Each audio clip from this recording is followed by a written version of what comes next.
ભાવનગર શહેરનો કોલાહલ જ્યાં પૂરો થાય છે ત્યાંથી એક જૂનો વેરાન અને કાટ ખાઈ ગયેલો રેલવે ટ્રેક શરૂ થાય છે. આ એ જ જગ્યા છે જ્યાં મેહુલ અને રવિની વિચારધારા કાયમ માટે બદલાઈ ગઈ. બંને બાળપણના મિત્રો હતા. વિજ્ઞાન અને તર્કમાં માનવાવાળા આ યુવાનો માટે ભૂત એ માત્ર નબળા મનની ઉપજ હતી. પણ તેમને ક્યાં ખબર હતી કે અમુક જગ્યાઓ પર વિજ્ઞાનના નિયમો નથી ચાલતા. શહેરના છેવાડે આવેલી જૂની રેલવે કોલોની દાયકાઓથી ખંડેર હાલતમાં હતી. એ લાઇનમાં આવેલા તમામ ક્વાર્ટર્સ તૂટી ગયા હતા, પણ ક્વાર્ટર નંબર 27 આજે પણ પડીખમ ઊભું હતું. સ્થાનિક લોકો કહેતા કે આ ક્વાર્ટર છેલ્લા 25 વર્ષથી શ્રાપિત છે. રાત્રે ત્યાંથી પસાર થનારા લોકોએ બારીમાંથી કોઈને લાલ ફાનસ લઈને ઊભેલું જોયું હતું. સૌથી ડરામણી વાત એ હતી કે દરરોજ રાત્રે બરાબર 2:17 વાગે ત્યાંથી એક ટ્રેનની વિસલ સંભળાતી, જ્યારે કે એ ટ્રેક પર છેલ્લા 30 વર્ષથી કોઈ ટ્રેન દોડી જ નહોતી. ખૌફનાક રાતની શરૂઆત. પોતાની બહાદુરી સાબિત કરવા અમાસની એક રાત્રે 11 વાગે મેહુલ અને રવિ ટોર્ચ લઈને ક્વાર્ટર નંબર 27ની બહાર ઊભા હતા. આસપાસ ભેકાર શાંતિ હતી. માત્ર તમરાનો અવાજ અને સૂકા પાંદડા ઉડવાનો અવાજ આવતો હતો. ક્વાર્ટરનો લાકડાનો દરવાજો અડધો તૂટેલો હતો અને તેમાંથી આવતી ગંધ કોઈ બંધિયાર કબ્રસ્તાન જેવી હતી. મેહુલે ભારે હૈયે દરવાજાને ધક્કો માર્યો. ક્રીંક! એક કાન ફાડી નાખે એવો અવાજ આવ્યો અને અંદરથી બરફ જેવી ઠંડી હવાનો એક સપાટો બહાર આવ્યો. રવિના ચહેરા પર પરસેવો વળી ગયો. ભાઈ, મને અહીં કંઈક અજીબ લાગે છે.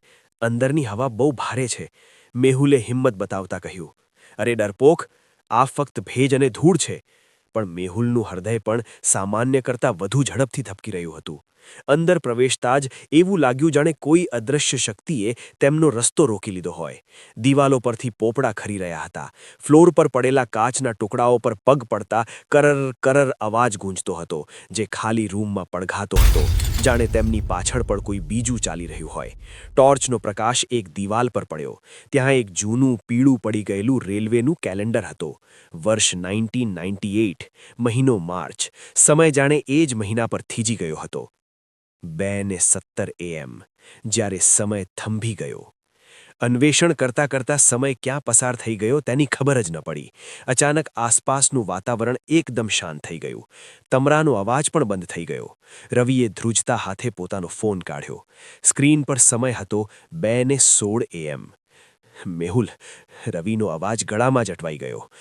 લોકો જે કહેતા હતા 2:17, બરાબર એ જ સેકન્ડે ફ્લોર પર ધ્રુજારી શરૂ થઈ, જાણે કોઈ જંગી ટ્રેન તેમની તરફ પૂરપાટ ઝડપે આવી રહી હોય.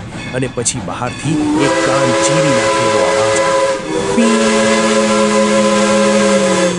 એ ટ્રેનની વિસલ હતી. બંને મિત્રો પથ્થરની જેમ સ્થિર થઈ ગયા. જે ટ્રેક કાટ ખાઈને જમીનમાં દટાઈ ગયો હતો, ત્યાં આ અવાજ ક્યાંથી આવ્યો? અવાજ એકદમ ક્વાર્ટરની બહાર આવીને અટકી ગયો. અચાનક તેમની સામે આવેલા એક બંધ રૂમનો દરવાજો કોઈના સ્પર્શ વિના ધીમે ધીમે ખુલવા લાગ્યો. અંદર ઘૂપ અંધકાર હતો. મેહુલે ટોર્ચ અંદર કરી. રૂમ સાવ ખાલી હતો. માત્ર વચ્ચે એક જૂની લાકડાની ખુરશી પડી હતી અને તેના પર એક ધૂળ ખાતો એન્ટેનાવાળો રેડિયો હતો. અચાનક ટોર્ચની લાઇટ ઝબટવા લાગી અને રેડિયો પોતાની મેળે ચાલુ થઈ ગયો. રેડિયોના સ્ટેટિક અવાજ વચ્ચેથી કોઈનો અત્યંત ભારે, દર્દનાક અને તૂટેલો અવાજ આવ્યો. આગળનું સ્ટેશન, અંતિમ સ્ટેશન. સિગ્નલ લાલ છે, સિગ્નલ લાલ છે. રવિ રણવા જેવો થઈ ગયો. ભાઈ, ભાગ અહીંથી, આ નોર્મલ નથી. પણ મેહુલની નજર ખુરશી પર ચોંટી ગઈ હતી. ત્યાં હવામાં ધીમે ધીમે ધુમાડો ભેગો થવા લાગ્યો અને એક આકાર બનવા લાગ્યો. એ એક માણસ હતો, જેણે 90sના દાયકાની રેલવે પોઇન્ટમેનનો યુનિફોર્મ પહેર્યો હતો. રૂમમાં અચાનક બળેલા માંસ અને કોલસાની તીવ્ર ગંધ ફેલાઈ ગઈ. તે માણસનો ચહેરો અડધો બળી ગયેલો હતો. તેની આંખોની જગ્યાએ માત્ર સફેદ ચમકતા ખાડા હતા. તેણે પોતાની ગરદન એક અકુદરતી ઝટકા સાથે મેહુલ તરફ ફેરવી. તેના મોંમાંથી લોહી ટપકી રહ્યું હતું. તે કોઈ પણ જાતના હલનચલન વિના હવામાં સરકતો સીધો મેહુલના ચહેરાની એકદમ નજીક આવી ગયો. તેની બરફ જેવી ઠંડી શ્વાસ મેહુલના ચહેરા પર પડી.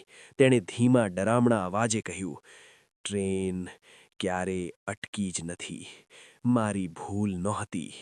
આ સાંભળતા જ મેહુલની નસોમાં લોહી થીજી ગયું. એક જોરદાર ઝટકા સાથે તે ભાનમાં આવ્યો. તેણે રવિનો હાથ પકડ્યો અને બંનેએ જીવ લઈને એવી દોટ મૂકી કે પાછળ ફરીને જોવાની હિંમત જ ન કરી. એક મંદિરમાં બેસી રહ્યા. સવારે સૂર્ય ઉગ્યા પછી તેઓ હિંમત ભેગી કરીને એ જગ્યાએ પાછા ગયા. પણ ત્યાં પહોંચતા જ તેમના પગ નીચેથી જમીન સરકી ગઈ. જ્યાં રાત્રે ક્વાર્ટર નંબર 27 ઊભું હતું ત્યાં અત્યારે કંઈ જ નહોતું. ફક્ત એક જૂનું તૂટેલું પાયો અને ઘાસ ઉગી નીકળ્યું હતું. ત્યાં કાટ ખાધેલું એક જૂનું સરકારી બોર્ડ મારેલું હતું, જેના પર અસ્પષ્ટ અક્ષરોમાં લખ્યું હતું કે અહીં 29 માર્ચ 1998 રોજ ભયાનક ટ્રેન અકસ્માત થયો હતો. પોઇન્ટમેનની ભૂલથી 2 ટ્રેનો સામસામી ટકરાઈ હતી. 200થી વધુ મુસાફરો અને પોઇન્ટમેનનું ઘટના સ્થળે જ કમકમાટીભર્યું મોત થયું હતું. મેહુલને તરત જ યાદ આવ્યું કે કેલેન્ડર માર્ચ 1998 પર જ અટકેલું હતું. જે ક્વાર્ટરમાં તેઓ ગયા હતા તે તો 1998ના અકસ્માત પછી તરત જ તોડી પાડવામાં આવ્યું હતું. તો રાત્રે તેઓ ક્યાં હતા? શું તેઓ સમયમાં પાછળ જતા રહ્યા હતા? અંત કે શરૂઆત? શું મેહુલને પાછું જવું જોઈએ? આજે પણ મેહુલ ક્યારેય રાત્રે શાંતિથી સૂઈ નથી શકતો. દરરોજ રાત્રે બરાબર 2:17 વાગે તેની આંખ ખુલી જાય છે. રૂમમાં કોલસાની ગંધ આવે છે અને તેના કાન પાસે કોઈ ધીમેથી ફૂંક મારીને કહે છે, આગળનું સ્ટેશન તમારું છે. બીજી બાજુ રવિની હાલત વધુ ખરાબ છે. એ અકસ્માતનું રહસ્ય રવિના મગજમાં ઘર કરી ગયું છે. રવિ મેહુલને વારંવાર જીદ કરી રહ્યો છે કે મેહુલ, આપણે પાછું જવું જ પડશે. એ પોઇન્ટમેન કહેતો હતો કે એની ભૂલ નહોતી. એની આત્મા ત્યાં ફસાયેલી છે. એ આપણને કંઈક બતાવવા માગે છે. જો આપણે નહીં જઈએ તો એ આપણી પાછળ આવતો જ રહેશે. શું મેહુલે પાછું તે ક્વાર્ટરમાં જવું જોઈએ? કોમેન્ટમાં જણાવો, તમને શું લાગે છે? જો તમે મેહુલની જગ્યાએ હોત તો તમે રવિની વાત માનીને એ શ્રાપિત જગ્યાએ પાછા જવાની હિંમત કરત?